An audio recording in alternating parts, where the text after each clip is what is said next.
বলো। এটা হচ্ছে আমাদের হাডুর পয়েন্টের মেন বাস স্ট্যান্ড কাকদ্বীপ সাইটের।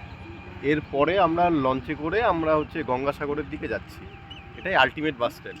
এখানে যেটা কাজ হয়, এখানে আমাদের অনেকগুলো কাজ হয়। এখানে প্রথমে যেটা হয়, এন্ট্রি মুখে আমাদের একটা ভীষণ বড় করে এন্ট্রি এক্সিট পয়েন্ট আলাদা করে একটা গেট করা হয় উইথ প্রপার লাইটনিং। এরপরে আমাদের দুটো র্যাম্প এই সোজা এই পুরো মাঠটাতে চলে যায়। স্যার মাঠটা একটুখানি দেখান।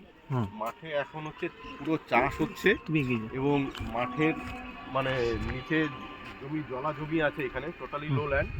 এখানে আমাদের ওয়াটার পাম্পিং আউট করে ফেলে দেওয়া হয়। আর দুটো যে র্যাম্প যেটা হয়, সেই দুটো র্যাম্পের প্রথমে আমরা একটা র্যাম্প করি আর্মি ক্যাম্পের দিকে। আর্মিদের একটা র্যাম্প হয়, আর একটা হচ্ছে মেন বাস, গভর্নমেন্ট বাস, প্রাইভেট বাস, আর হচ্ছে যেগুলো প্রাইভেট কার, তার জন্য একটা ডিজোন, একটা হিউজ একটা ডিজোন করা হয়।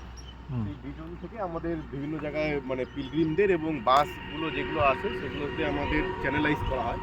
এবং ওর ওই পাশে একটা বটতলা পয়েন্ট আছে মাঠের একদম এন্ডে, সেই পয়েন্টেও আমাদের একটা র্যাম্প করা হয়। যারা যে সমস্ত পিলগ্রিম পায়ে হেঁটে আসে তাদের জন্য ওই পাশ থেকে একটা র্যাম্প করা হয়, যেটা এটার সাথে কানেক্ট হয়। এর সাথে এইখানে আমাদের ব্যারিকেড হয় প্রচুর, প্রত্যেকটা র্যাম্পকে ঘিরে ভিউ কাটার হয়, এবং যে পিলগ্রিম শেড হবে সেইগুলোর সাথে আমাদের বিভিন্ন র্যাম্পের কানেকশন থাকে। আর হচ্ছে একটা ডিজোনের পাশ থেকে পিলগ্রিমদের জন্য একটা চ্যানেলাইজ করে একটা ব্যারিকেডিং করা হয়। আর পুলিশদের জন্য এখানে একটা ভীষণ একটা বড় ক্যাম্প হয়, প্রায় অলমোস্ট 100 সিটের কাছাকাছি, যার হচ্ছে আপনার ক্যাপাসিটি থাকে। এবং সেখানে আমাদের সমস্ত কিছু পুলিশদের জন্য প্রোভাইড করা হয়। এটা হচ্ছে এখানকার মেন কাজ, এটা আমাদের মেন বাস স্ট্যান্ড। আর ডিটেলসটা আমরা ড্রয়িংয়ের মধ্যে দেখিয়ে দেবো। হ্যাঁ, ডিটেলসটা ড্রয়িংয়ে আপনাকে দেখিয়ে। ঠিক আছে।